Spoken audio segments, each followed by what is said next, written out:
টিএমসির বড় নেতাদের একেবারে নো। 26-এ ঠিক কোন পথে হাঁটছে বিজেপি? বিহার জয়ের হাওয়া গায়ে লাগিয়ে মিশন বাংলা শুরু। 2026 লক্ষ্য করে আক্রমণাত্মক মোডে বিজেপি। গোষ্ঠীদ্বন্দ্ব আর চলবে না। কেন্দ্রের কড়া নির্দেশে নতুন ছন্দে সংগঠন সাজাচ্ছে বঙ্গ বিজেপি। জঙ্গলরাজ এবার বাংলায়। মোদির বার্তা ঘিরে বাড়ছে রাজনীতির তাপমাত্রা।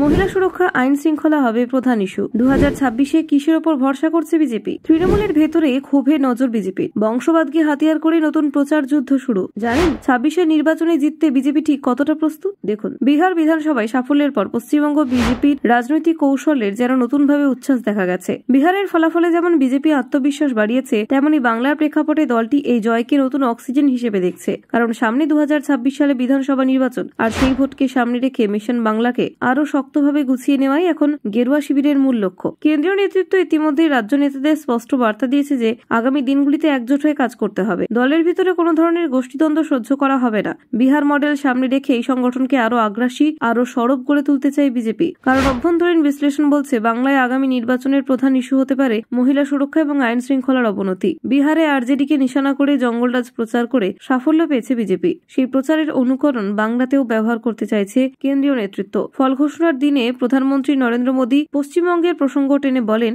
বাংলার জঙ্গলরাজও উপড়ে ফেলতে হবে। এই বক্তব্য থেকে স্পষ্ট বিজেপি এবার বাংলায় আইন শৃঙ্খলাকে সবচেয়ে বড় নির্বাচনী ইস্যু করতে চলেছে। রাজ্যের বেকারত্ব, কর্মসংস্থানের অভাবে তরুণদের ভিন রাজ্যে কাজ খুঁজতে যাওয়ার প্রবণতাও বিজেপির প্রচারের অন্যতম হাতিয়ার হতে চলেছে। ভালোভাবে বাঁচতে চাইলে বিজেপিকে ভোট দিন, এই স্লোগানের মধ্যে আগামী প্রচারে সুর তৈরি করে ফেলেছে দল। 2021 সালে দল বদলু তৃণমূল নেতাদের ভরসায় বড় ক্ষতি হয়েছিল বলে মনে করছে বিজেপি। তাই এবার তাদের কৌশল বদলেছে। এবার কোনো বড় নেতা নয়, বুথ স্তরের কর্মীদের দল এটানাই হবে সর্বোচ্চ অগ্রাধিকার। কারণ মাটির সঙ্গে সংযুক্ত কর্মী ভোটের আসল শক্তি। এই ধারণাকে এবার সামনে এনেছে কেন্দ্রীয় বিজেপি। তৃণমূলের ভিতরে অভিষেক বন্দ্যোপাধ্যায়কে কেন্দ্র করে যে ক্ষোভ তৈরি হচ্ছে, সেটিও মনোযোগ দিয়ে দেখছে বিজেপি। সেই ক্ষোভকে বংশবাদের বিরুদ্ধে প্রচারের সঙ্গে মিলিয়ে কাজে লাগানোর পরিকল্পনা তৈরি হয়েছে। তৃণমূলের অভ্যন্তরীণ অস্বস্তিকে রাজনৈতিক সুযোগ হিসেবে নিতে চায় গেরুয়া শিবির। রাজ্যের 91,000 বুথের মধ্যে প্রায় 70,000 বুথ সমিতি পুনর্গঠনের পরিকল্পনা করা হয়েছে। এসআইআর প্রক্রিয়া শেষ হলে নতুন ভোটার তালিকা হাতে পেয়ে প্রত্যেক বুথ কমিটির গঠন আরো শক্তিশালী করবে বিজেপি।